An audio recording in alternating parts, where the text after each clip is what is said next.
Rusia turun gunung. Anak buah Vladimir Putin temukan 3 hal mencurigakan dalam upaya penembakan Donald Trump. Известными возможностями в сфере экономики, безопасности, в сфере военного дела. И США член Совета Безопасности постоянный.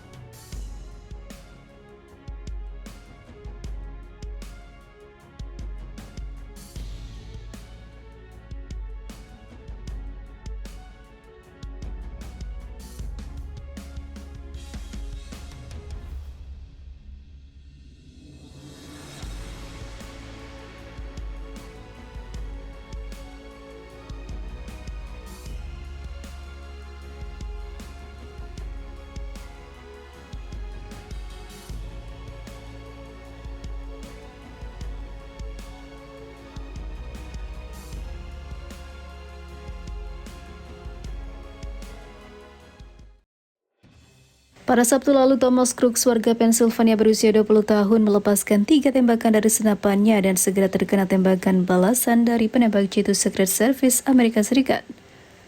Mantan Presiden Amerika Serikat Donald Trump menderita luka ringan di telinga kanannya, namun secara harfiah terlihat seperti kematian. 3 hal mencurigakan dalam upaya penembakan Donald Trump dilontarkan oleh pakar senjata Rusia. Yang pertama, Thomas Crooks tidak mungkin menghitung pergerakan Trump. Rupanya Trump terselamatkan dengan menoleh ke kanan ke arah calon pembunuh tersebut. Dia sudah melakukan gerakan ini ketika Crooks menarik pelatuknya dan peluru terbang ke arahnya dengan kecepatan awal lebih dari 1.100 meter per detik. Menurut kalkulator balistik, peluru membutuhkan waktu 0,14 detik untuk mencapai telinga Trump. Tidak mungkin penembak bisa menghitung pergerakan korban yang dituju, kata oleh Alexander Poshev, wakil presiden Federasi Menembak Jarak Jauh Rusia, dilansir dari RT. Trump hanya tinggal beberapa milimeter lagi untuk terluka. Bahkan jika dia berbelok pada sudut yang sedikit berbeda dan peluru bergerak 10-20 mm ke kanan, mantan Presiden Amerika Serikat itu akan terluka parah dan tidak lagi mencalonkan diri untuk kekuasaan di Amerika Serikat untuk waktu yang lama, jika tidak selamanya. Kedua, tembakan selanjutnya meleset. 2 tembakan berikutnya terjadi secara otomatis dan meleset, menunjukkan keterampilan menembak yang buruk dan ketidakmampuan mengendalikan diri di bawah tekanan. Calon presiden sendiri mendengar suara tembakan setengah detik kemudian. Rupanya, bersamaan dengan dia merasakan sakitnya luka tersebut, kecepatan peluru 3 kali kecepatan suara. Saat ini, sebuah proyektil telah mengenai korban berikutnya. Kita dapat berasumsi bahwa penembaknya mampu mengenai beberapa sasaran dengan 1 tembakan. Tapi itu bukan karena kemampuan Crooks, itu karena banyaknya penonton yang hadir di rapat umum, ungkap Poshev. Ketiga, sniper Secret Service sudah menarget Crooks sejak lama. Yang mengejutkan adalah respon cepat dari para penembak jitu Secret Service. Mereka melepaskan tembakan dengan setidaknya 2 senapan hanya dalam waktu 3 detik. Ini adalah hasil yang luar biasa bahkan dalam perlombaan menembak yang sasaran dan jaraknya diketahui dan perintah tembakan diberikan. Jadi jelas bahwa penembak jitu pasukan khusus sudah mengincar Crooks pada saat tembakan dilepaskan, ujar Poshev dilansir RT. Jadi mengapa mereka tidak melepaskan tembakan lebih awal dan mengapa mereka membiarkan penembaknya begitu dekat dan tidak menanggapi laporan saksi mata tentang pria asing bersenjata itu, ujarnya.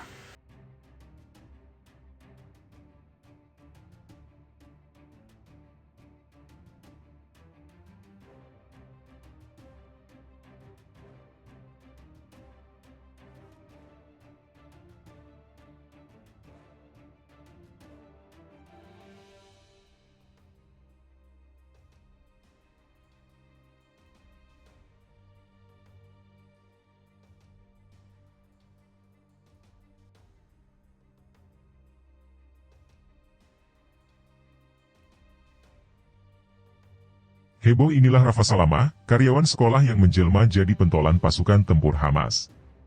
Nama Rafa Salama menyeruak setelah diklaim militer Israel terbunuh dalam serangan udara di zona kemanusiaan Al-Mawasi, jalur Gaza, Palestina, Sabtu 13 Juli 2024. Dalam berita sebelumnya, serangan tentara Israel ke wilayah Al-Mawasi menewaskan 90 warga sipil Gaza.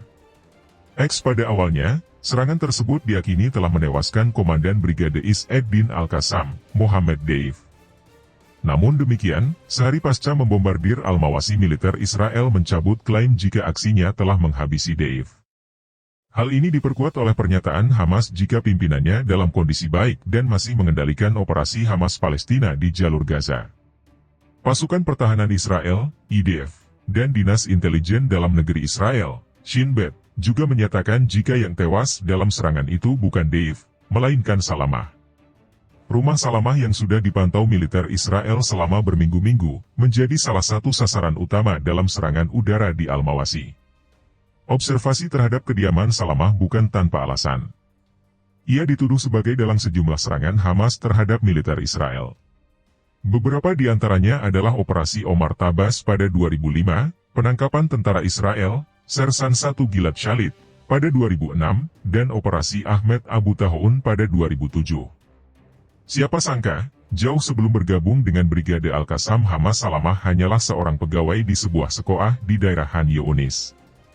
Menurut laporan yang dikutip Viva Militer dari Tanyu Arab, Salamah memilih bergabung dengan Hamas setelah keluarganya termasuk sang ibu, dibantai tentara Israel. Di sisi lain, seorang paman Salamah yang diketahui bernama Jawad Abu Shamala adalah anggota Biro Politik Hamas. Di mana Shamala dilaporkan sangat dekat dengan pemimpin Hamas, Yahya Sinwar. Pada 2021 lalu, Salamah sempat lolos dari maut setelah tentara Israel menghancurkan rumahnya di Gaza.